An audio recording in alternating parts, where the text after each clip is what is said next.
Je suis un incorrigible profanateur. Entendez par là que j'ai toujours griffonné mes livres. Je les conçois comme des espaces où gisent les vestiges de mondes endormis, les textes d'auteurs, parfois disparus, qui n'attendent en silence qu'un lecteur pour renaître. Des années plus tard, lorsque, les rouvrant, je découvre mes surlignages et notes intempestives, tels des cairns laissés par une version plus jeune de moi, j'apprécie alors me frayer un chemin dans le texte, guidé par ces marques, telle une piste inscrite dans le sable. Cela explique peut-être l'étrange fétichisme que je voue aux livres d'occasion ou de bibliothèque. J'aime y déceler l'empreinte d'autres lecteurs avant moi, au détour d'une ligne tracée au crayon, sentir que des regards anciens ont un jour effleuré les mêmes mots. Les livres sont des palimpsestes, des étendues arides sillonnées par bien des voyageurs avant nous et dont nous suivons les ornières inlassablement. Ils sont des déserts dont on ressort changé, et les déserts sont eux-mêmes des livres que l'on réécrit sans cesse. Alors, si vous vous sentez prêt à me suivre parmi les mots et les mirages, laissez-moi, une fois encore, être votre guide. Je vous convie ici à un voyage poétique. Le flou géographique que j'entretiendrai volontairement tout au long de la vidéo témoignera du fait que le désert est souvent associé à l'Orient qui fut longtemps considéré davantage comme un espace mythique plutôt qu'une région bien définie. Mais d'où vient cette fascination ? Elle est d'abord le fruit d'un fantasme. Il prend sa source au début du XVIIIe avec la toute première traduction française d'un texte qui cristallisa l'imaginaire occidental de l'Orient, Les Mille et une Nuits. Publiée par Antoine Galland, cette version s'avérait quelque peu fantaisiste. D'abord parce qu'il n'eut accès qu'à une partie des textes originaux et qu'il dut en rédiger le reste lui-même de la bouche d'un conteur. Ensuite, parce qu'il ajouta des contes qui n'y figuraient même pas à l'origine, tels que Aladdin, Les aventures de Simbad ou Ali Baba. Sa version réinterprétée conditionna la vision française de l'Orient, mais plus encore celle de l'Europe tout entière, celle-ci ayant en effet servi de base aux autres traductions qui ne firent pas l'effort de revenir aux textes sources en farsi, arabe ou sanskrit. Mais c'est à la fin du XVIIIe, avec le mouvement orientaliste, appuyé par la campagne d'Égypte menée par Napoléon, que l'attention se porta définitivement sur cette région du monde. Ainsi, dès le début du XIXe, le voyage en Orient était considéré dans les milieux bourgeois intellectuels comme un rite de passage, un retour aux origines chrétiennes de notre culture. François René de Chateaubriand ouvrit ainsi la voie, en 1806, à ce qui allait devenir un voyage type, parcourant des régions bibliques et refaisant de tombeaux anciens en temples millénaires le chemin des croisades. Il sera imité en 1832 par Lamartine qui, marchant dans les traces de son aîné, se fit un plaisir d'en critiquer ses descriptions. L'Orient devint ainsi rapidement un palimpseste, un terrain de jeu où les écrivains déambulent et se plaisent à revisiter la vision d'un autre pour y apporter leur petite touche. Ce périple prend pour nombre d'entre eux la forme d'un pèlerinage découlant de l'envie d'y retrouver, en Égypte et en Palestine notamment, les visions religieuses entreaperçues dans les livres d'illustration de leur enfance, mais aussi de se replonger dans cette époque simple de la vie où l'on pouvait jouer à l'explorateur, monter à cheval, allumer un feu de camp et bivouaquer sous un ciel plein d'étoiles. La comtesse de Gasparin, qui s'y rendit en 1847, s'extasie ainsi sur la vie de campement. Qu'on dort bien sur la terre, sous cette toile qui vibre au souffle du vent, qui tamise la lumière des étoiles près de ces noires figures de bédouins groupés vers les feux. Pierre Loti, quant à lui, y voyagea en 1894 et raconte avoir pris plaisir à se déguiser en bédouin avec ses vêtements amples dans lesquels il se sent libre. Le désert est un lieu qui, sous la plume des écrivains, se pare de poésie. Ce sont ces odeurs qui inspirent d'abord Loti, lequel s'émerveille en dormant sur le sable qu'il décrit comme violemment parfumé. Au petit matin, lorsqu'il ouvre sa tente, c'est, je cite, « une bouffée de parfum qui m'arrive avec l'air du dehors, si violente qu'il semble qu'on soit venu briser devant ma porte un vase d'aromates. » Mais une fois ces charmes olfactifs derrière soi, et à mesure que l'on s'y enfonce, c'est sa vastitude qui étreint, et d'une série de plans serrés, on passe à un plan large, là où l'auteur prend soudain conscience qu'il n'est que poussière dans l'infinitude. Cette immensité peut être une source d'inspiration. Laurence d'Arabie, dans ses mémoires « Les 7 piliers de la sagesse », portant sur la révolte arabe à laquelle il participa durant la Première Guerre mondiale, écrit « On trouvera ici des souvenirs de l'immensité des grands espaces, de la saveur des vents sans obstacle, du soleil et des espoirs qui nous animaient. » Une fascination qui peut devenir un malaise, comme on le voit dans Le désert des Tartares de Dino Buzzati, où un jeune officier, prenant poste dans une base située en bordure d'un gigantesque désert, est, dès son arrivée, hypnotisé par celui-ci. A l'inverse, le désert peut demeurer pour l'écrivain un lieu indéchiffrable. Dans ses mémoires, le poète Pablo Neruda écrivait à propos de l'Atacama situé au nord du Chili « À l'ombre des arbres, au bord des fleuves, tout parle à l'être humain. Le désert, par contre, est hermétique. Je ne comprenais pas son langage ou, si l'on préfère, son silence. » Un mutisme qui écrase dans la solitude. Pourtant, l'écrivain explorateur Wilfred Thesiger, qui consacra toute sa vie à sillonner les déserts d'Orient ou d'Afrique, répondait à ceux qui lui demandaient s'il ne s'y sentait pas seul que « la véritable solitude est celle que l'on éprouve, perdue dans la foule des villes européennes. » Le désert retient, peut devenir la métaphore d'un vide existentiel que l'homme s'efforcerait de combler. Parfois, en se mentant à lui-même, comme on le voit dans Le désert des Tartares, où, au fil des pages, le protagoniste ne semble plus voir les années qui s'écoulent. Le désert est alors dépeint comme un fleuve qui nous entraîne, qui semble lent, mais ne s'arrête jamais, à son grand désarroi. C'est un lieu monotone, et ses récits de voyage le sont également. Il s'y passe peu, et l'ennui guette, comme on le perçoit dans le journal de Flaubert qui se lasse vite des temples égyptiens. Au fil de leur pérégrination, même les grands écrivains en viennent à se répéter, s'enlisent dans des descriptions fastidieuses, car l'on n'y croise personne. Le regard ne se heurte à rien d'autre que l'horizon. C'est un espace de méditation qui invite celui qui le traverse à se plonger simultanément en lui-même et un certain ailleurs, une forme de divinité.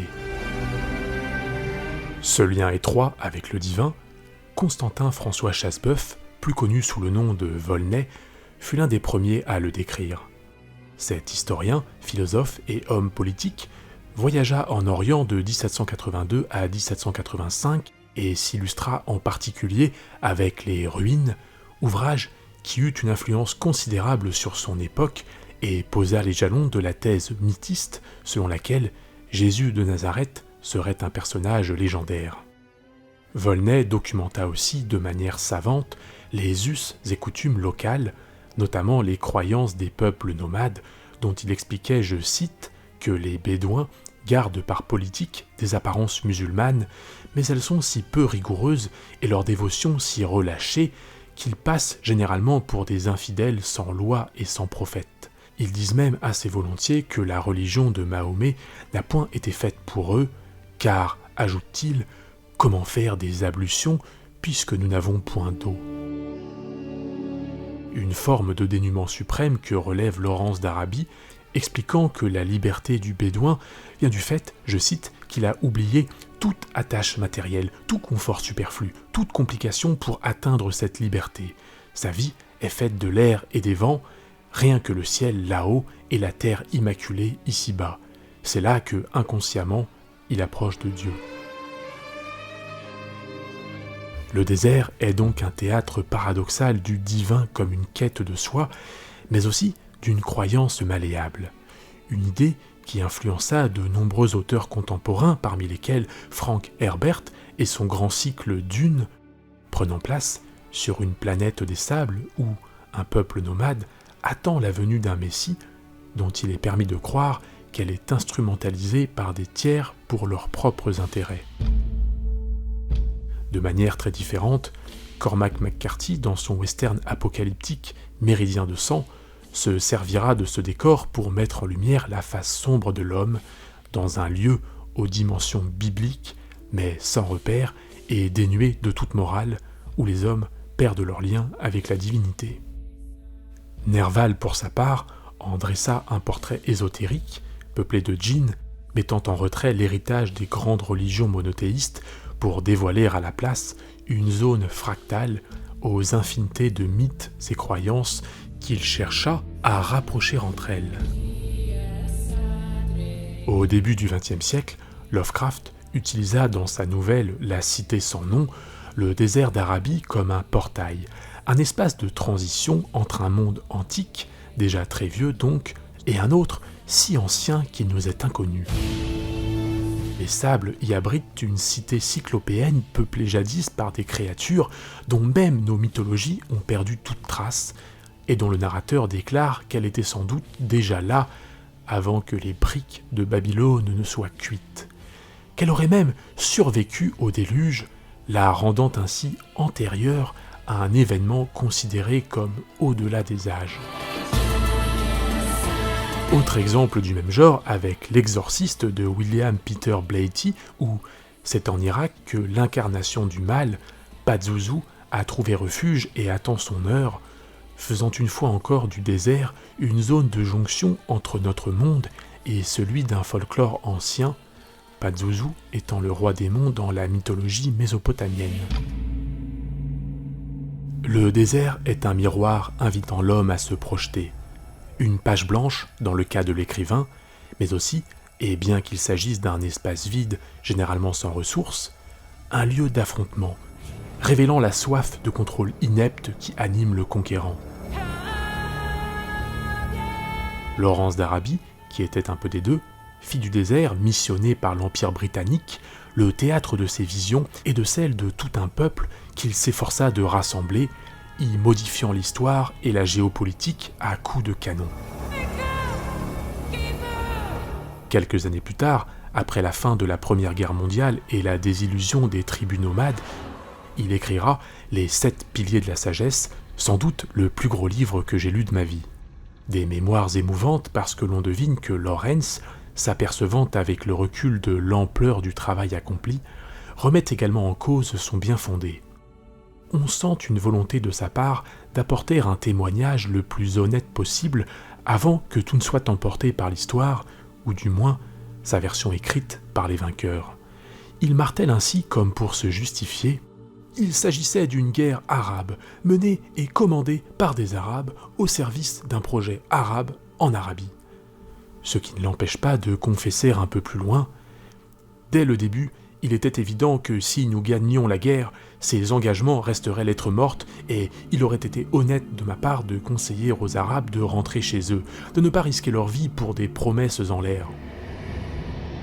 Ce désert, en tant qu'espace à dominer, on le retrouve quelques années plus tard chez Paul Morand, immense écrivain français, de nos jours mis de côté en raison de sa participation au régime de Vichy.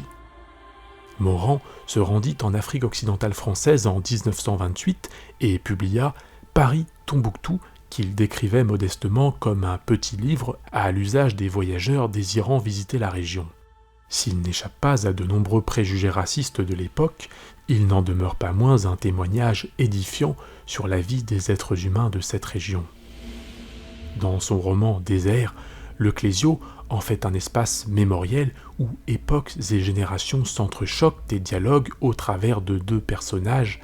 L'un est un enfant faisant partie d'une tribu fuyant l'expansion coloniale française au début du XXe siècle, tandis que l'autre est une jeune femme des années 70 ayant fui son Maroc natal pour échapper à des traditions coercitives. Confrontée plus tard à la superficialité des modes de vie occidentaux, elle ressentira l'appel du désert et le besoin de retourner à ses racines. Un retour aux origines impossible pour certains, comme ce fut le cas du poète palestinien Mahmoud Darwish, qui vécut une partie de sa vie en exil et pour qui le désert symbolisa la terre perdue. Ce besoin de contrôle par les grandes puissances a été appuyé dès le XIXe siècle par un phénomène de féminisation du désert et de l'Orient en particulier. J'apprends ainsi au cours de mes recherches que le mot oasis, qui était à l'origine masculin, est peu à peu devenu au XIXe une oasis. Vision féminine d'un refuge, d'un espace fertile dans un milieu aride. Dans l'imagerie colonialiste patriarcale, l'Orient est en effet associé à une conception fantasmatique de la femme. Elle prend sa source dans le fait que ce qui ne peut être vu excite l'imaginaire. Or, les femmes arabes étaient entourées pour les occidentaux de cette époque d'un grand mystère puisque invisible du fait des voiles qu'elles portaient. Une fascination qui s'est accrue avec les concepts exotiques de harem et de polygamie qui furent popularisés par les orientalistes.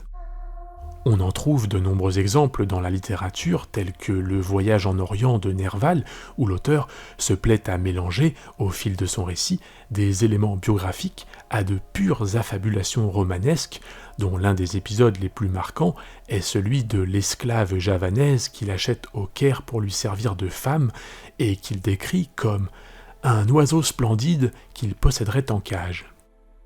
Mais le meilleur exemple est sans nul doute la nouvelle traduction des Mille et une nuits par Joseph-Charles Mardru, parue en 1899, laquelle se pare d'un érotisme absent des textes originaux, à l'image du conte La Cité d'Airain et de sa description d'une jeune fille. Sur un large lit de tapis de soie superposé reposait une adolescente au teint éblouissant et dont la beauté se rehaussait du calme admirable de ses traits, et du collier humide de perles qui caressait de leur chair sa peau dorée. Il ajoute qu'au pied de son lit sont gravés des mots, lesquels pourraient être le symbole de l'Orient vu par les colonisateurs. « Toi qui as pu pénétrer jusqu'ici, voyageur, tu peux emporter tout ce qui plaît à ton désir, mais prends garde d'oser, attiré par mes charmes et la volupté, porter sur moi une main violatrice. » Le désert se charge donc d'une dimension féminine, rappelant parfois celle d'une matrice originelle dont peuvent jaillir bien des choses, lui instillant, dans certains cas, une dimension allégorique. Chez Stephen King, c'est un espace à partir duquel tout commence et se termine, ainsi qu'on le découvre dans sa monumentale saga La Tour Sombre, dont il m'a fallu 10 ans pour venir à bout. Le premier tome, Le Pistolero, s'ouvre sur cette phrase devenue célèbre que King considérait comme la meilleure qu'il ait peut-être jamais écrite. L'homme en noir fuyait à travers le désert et le pistolero le poursuivait. Chez Antoine de Saint-Exupéry, c'est un endroit intemporel, hors du monde, et c'est donc tout naturellement celui qu'il choisit pour mettre en scène la rencontre de l'aviateur avec le petit prince. Un espace débarrassé de tout a priori, tout à fait à l'image de son personnage éponyme, d'une innocence parfaite. Cette étendue permet ainsi à l'écrivain d'effectuer, sans même que le lecteur ne s'en rende compte, la transition de notre monde vers celui imaginaire du Petit Prince. Enfin, pour conclure, le désert devient parfois un lieu d'exil, volontaire ou non. Ce fut le cas de Nerval qui souffrait de troubles psychiatriques et souhaitait fuir Paris afin d'y vivre sa folie en liberté. Wilfred Thesiger, ressentant au début du XXe siècle l'urgence de rendre compte d'un monde qui avait déjà commencé à disparaître, celui des Bédouins, y passa presque toute son existence en leur compagnie. Enfin, le plus célèbre de nos exilés volontaires fut sans nul doute Arthur Rimbaud qui, abandonnant sa carrière de poète pour se rendre en Abyssinie, réalisa simultanément ses rêves enfantins d'exploration, tout en rompant avec son ancienne vie pour se réinventer.